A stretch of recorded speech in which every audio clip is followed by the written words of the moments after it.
Hi guys, John, Comatose Outdoors. If you can hear it or not, I don't know, but it must be one of the loudest leaf blowers or something I've ever heard. Somebody way over that way, so I apologize for that. And I want to start today with telling you a story. And I'm going to try to make it the short version of the story. So once I was tracking an elk through 3 feet of snow. When I finally caught up with that elk, all I could see was the neck up. And the way the snow was, it appeared to be bedded down by a tree. So I took the shot. The elk dropped. When I got up to where I could see the situation, I found out, to my surprise, that that elk wasn't laying down at all. It was standing in a creek on the opposite bank. That creek, the only reason it wasn't frozen is because of the flow. So here I have an elk that I just harvested, about to float down the creek. There's a couple of branches hanging off the bank that are keeping it, the only thing keeping it there at the moment. The creek is about 25-30 feet across and turns out 4 feet deep. So immediately I laid my jacket on the snow, I stripped down, I waded across the creek, grabbed the elk, pulled it back over to my side of the creek. On the edge of the bank on my side, I'm standing in 3 feet of ice cold water, and I have to crawl up a 3-foot bank of snow to get out of the water. When I stripped down, I had an elk call on a lanyard around my neck. I left that on, thank goodness. Took that off my neck, tied the elk to a branch, crawled out of the water, back onto my jacket, dried off a little bit, and got my dry clothes back on as fast as I could. Why am I telling you this story? Because I've put some thought into it, and it's the only time in all my life in the outdoors that I can remember where I needed cordage in seconds, as fast as I could get it. I'm standing in ice cold water, and I have an elk in one hand, and I have to keep it from floating down the creek. With that being said, you know, I have a lot of experience in the outdoors, a lot of time spent in the outdoors. It's the only time I needed that cordage immediately, or as fast as I could get it. My point is, if you look around on YouTube, any video that I've seen about a Fast Deploy bracelet, survival bracelet, has tens of thousands of views.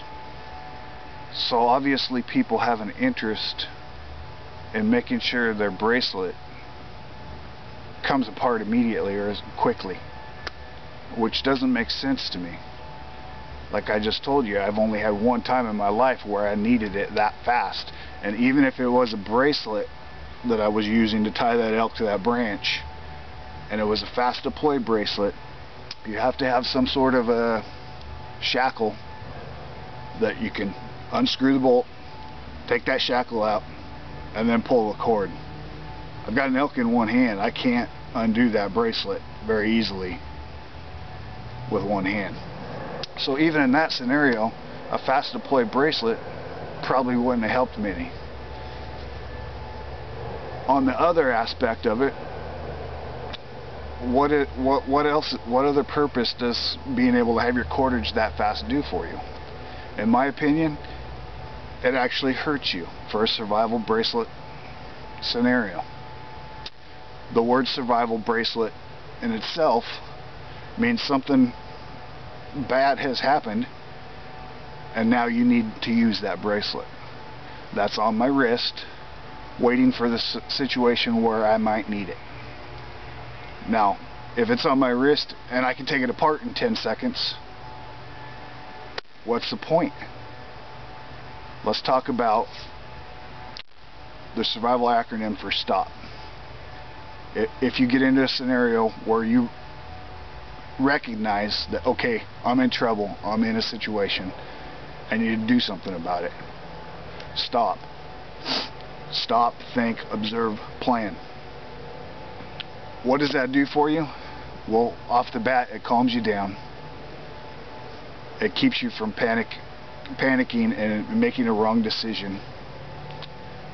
You have to think about it. You'll make a smarter decision if you think about it, observe what you can do about it, and plan how to do it. So, if I take my bracelet off, okay, I'm in a bad situation. I've recognized that. Now it's time to do something about it. Let me get my tools that I need for this scenario. If it takes me 2 or 3 minutes to take this apart, that's exactly what I need in that scenario. I need to sit down, start taking it apart, relax, think about what I'm going to do, not jerk it off my wrist, pull it apart, and stay in fast mode. That's going to get me into worse trouble. So that's kind of my views on it. You can agree or disagree, but in my opinion, a bracelet that's not fast deploy, a survival bracelet, is better for you than one that will come apart immediately. The other aspect about the ones that do come apart easily, you can't put all this stuff that I've got in mine in one that will come apart immediately. You can't add the buckle that makes it that easy to take off and on, and you can't add the whistle. So you're losing a lot with a fast deploy bracelet, in my opinion. So that's my thoughts on that. I just wanted to put it out there. Let me know what you think. Leave me a comment. I check almost every day for comments, and I try to answer every comment that's ever been left on my channel. So love to hear from you. More videos coming to you soon.